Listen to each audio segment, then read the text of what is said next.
I want to cut across right now to Rajat Sethi, political commentator, Rashid Kidwai, political analyst who knows a thing or two more than most of us about the workings of the Congress party. So, Mr. Kidwai, what's really going on within the Congress party vis-a-vis Mr. Tharoor?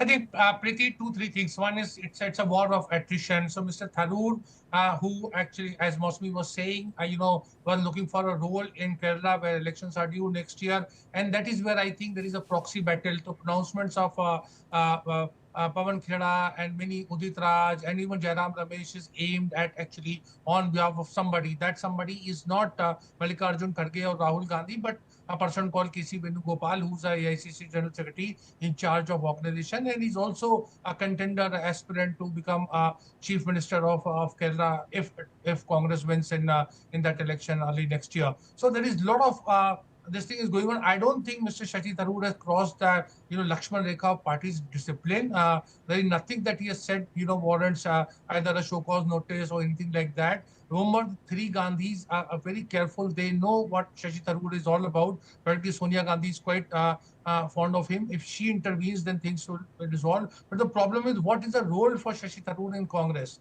And what is the role that BJP can offer to Shashi Tharoor that would tempt him to, switch the other side? Well, fair point. Is it just possibly the wrangling within certain political leadership? Because rumors have it, things haven't been too well between the likes of Jairam Ramesh and Shashi Tharoor. Is it just internal politics, or is there a larger picture to it? But Rajat Sethi, taking off from what Rashid Kidwai left, what could be the possible role that the BJP could offer Dr. Tharoor? That alone the BJP knows. But if we actually reflect on Dr. Tharoor's sojourn this time as a delegate, representing India, he's actually done a commendable job. The BJP could benefit from that. So certainly, I think the opposition could have benefited from this. He has presented a very constructive role even for the opposition. I mean, forget about BJP for a time being. And he has shown how a constructive opposition can rise up to the occasion. Why do we always have to frame the entire opposition bickering into then one specific thing that whatever they say has to be a critique of the government? Not necessarily. In fact, I would have loved to see a Rahul Gandhi step on the pedestal and try and give a very, very nationalistic perspective to various stakeholders around the world. Why was that not an option for the Congress party? This is what I fail to understand. The entire wiring of the Congress party seems to be such that whenever there is a nationalistic cause, they do not take a greater nationalistic position than even the BJP. They slide down and will get into the bickering, which is going to spoil their image only.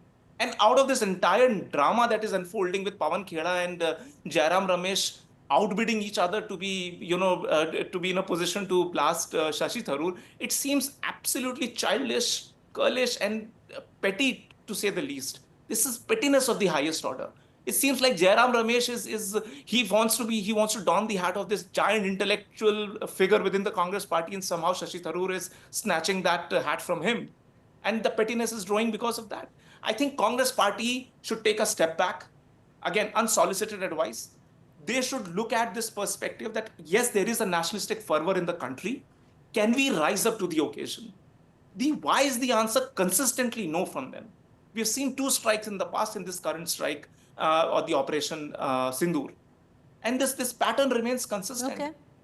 So this is my position. I don't know about future of politicians. I mean, politicians of all hues and colors we've seen from the Congress party coming into BJP and doing much better in BJP. So I'll leave that to the politicians. But as a citizen, this is my perspective.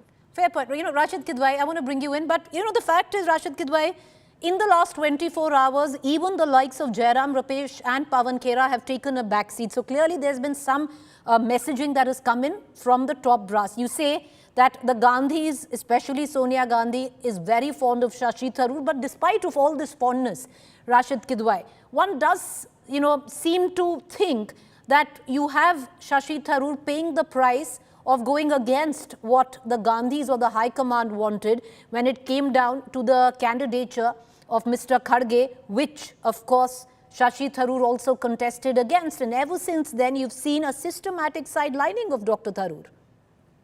Yeah, I think, Preeti, you have a point of view. There is a merit in it. But imagine if Shashi Tharoor had won and as Congress president, and today if he had taken this position that, nationalist position, supporting Mr. Narendra Modi, going abroad and taking up, the cause of government of India, that being Narendra Modi, it would have been very difficult, politically speaking, for the Congress to stand by, such a party president, because there are, kind of a big political differences between the two political parties, and if they come together, as an Indian, I would feel good about it. But that's not how democracy functions, and it takes two to tango. My friend Rajat Sethi was saying all that the Congress and the opposition must unite to the cause of. But as I said, tali dono haath se bajti hai. You look at Prime Minister's provocative speeches, highly provocative speeches that are being made in Ahmedabad, in Baroda, and elsewhere, where he's saying that how the Congress allowed the POK to go away, and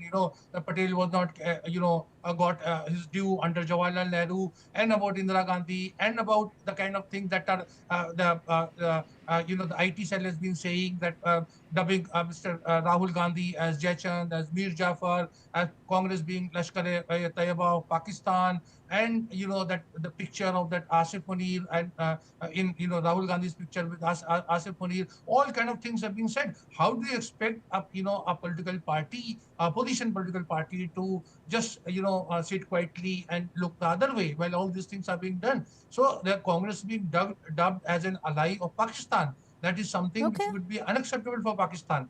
For anybody in Congress, of course, unacceptable to Pakistan as well. But what I'm saying is, so there is a lot of distrust, there is a lot of Okay. trust deficit that is there. But Rajat Kidwai, I'll circle back to you. I want to cut across to Rajat Sethi, because the lot of distrust is understandably between the BJP and the Congress, but why is there so much distrust within their own, where Dr. Tharoor is concerned? And that's primarily what's playing out right now. But Rajat Sethi, if you look at it from a holistic level, there clearly seems to be a lack of talent which the BJP and the government has. Look at the delegations that have gone out, and we're not talking about domestic news. What are the speeches that are actually making news internationally? Shashi Tharoor, speaking very well. His speech has been quoted across. You've had the likes of Abhishek Banerjee. You have the likes of Manish Tiwari, Owaisi. These are the names that are making news. And, contrary now, if you look at it, the BJP might really benefit from having somebody like Dr. Tharoor in their arsenal. Again, I leave the politics to the BJP. They are much more capable than I am.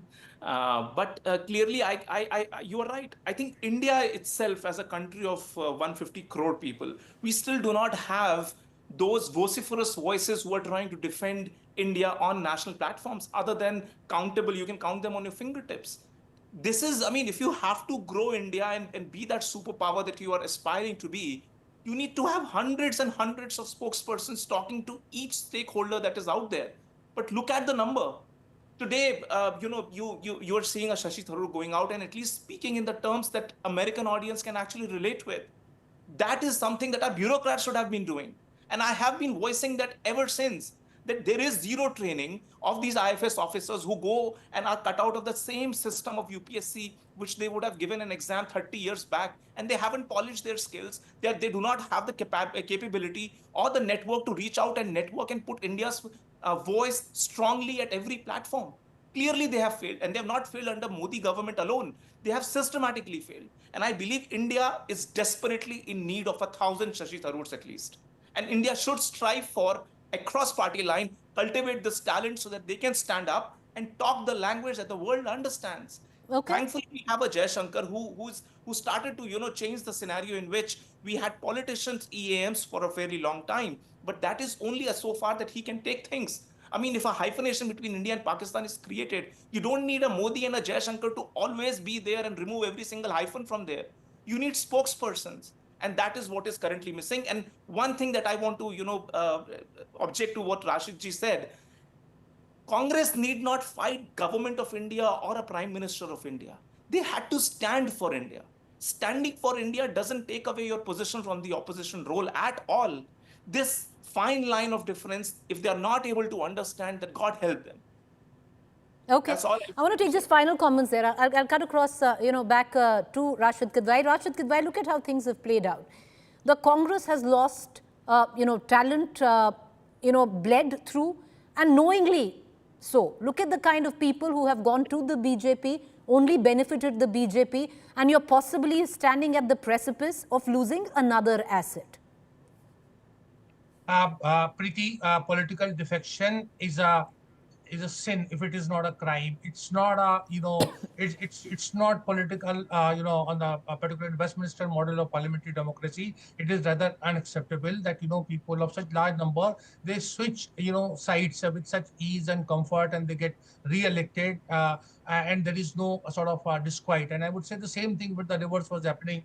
So that is one thing. Okay. You cannot stop anybody who's prepared to compromise or play with ideology or so. See, it is not all that innocent that what my good friend Rajesh Sethi is saying. What he's saying has a merit, but there is the other side of it. And let me explain. See, there's going to be perhaps a special session of Parliament, the 50 years of emergency, and the kind of things that would be said about Congress, about Indira Gandhi. It will be very difficult for the Congress in particular and opposition in general to, to defend or counter the BJP, because considering many opposition parties have a past that they were opposed to emergency. Okay. Then comes the monsoon session of Parliament, where this entire thing about that Operation Sindoor, the final point would be discussed. And that is where the BJP and Mr. Modi will have a huge constituency in both houses of Parliament. All those people who traveled as government delegates, they would be there to defend, regardless of political, Okay. political thinking, political ideology. So this is something entire, pretty Okay. in nutshell, entire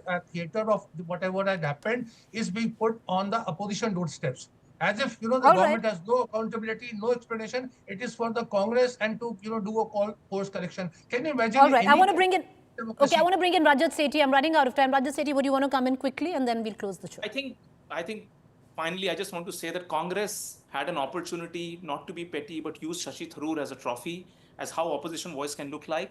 But instead, what they're left with is trophies of their leaders' statements being telecasted on Pakistani television. That's the only takeaway Congress party has from Operation Sindoor, sadly, but that is the reality. All right, we're going to just end it there. Appreciate both gentlemen for joining us. Thank you.